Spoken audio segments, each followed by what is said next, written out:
Ça faisait des années que j'avais pas remis des pointes, donc je me sentais absolument incapable. J'aime bien quand on me propose de faire un truc que je me sens incapable de faire.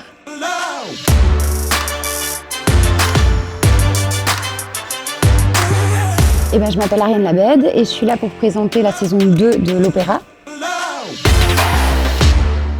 Le concept, c'est une immersion dans ce petit microcosme qui est l'Opéra de Paris. Et on y suit des personnages qui doivent se battre pour garder leur place ou trouver une place. C'est un lieu formidable pour de la fiction, parce que c'est un microcosme et parce que c'est une institution qui a affaire avec les corps. Et c'est ça leur langage. C'est des gens qui sont entre des athlètes et des artistes, enfin qui sont les deux en fait.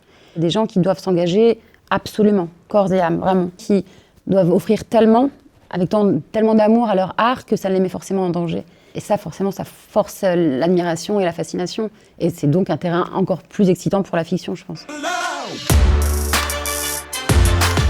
Je pense qu'à la lecture, j'étais très heureuse déjà qu'on me propose un rôle de danseuse, parce que j'en ai fait beaucoup quand j'étais plus jeune. Et c'était l'occasion de renouer avec ça. Et puis, c'était une façon très nouvelle, je pense, de parler de ce milieu-là, en évacuant un peu tous les clichés ou les espèces de fantasmes de la ballerine ou quelque chose qui existe beaucoup dans le milieu du cinéma. Et c'était la première fois qu'on faisait de ces femmes et ces hommes-là des êtres qui ont des vies et des tracas très quotidiens, finalement, comme tout le monde, et qui ne sont pas surfantasmés, sursexualisés. Il y a quelque chose de beaucoup plus concret. En saison 1, il y avait beaucoup de classiques. Il y avait notamment un bon passage du Lac des Cygnes.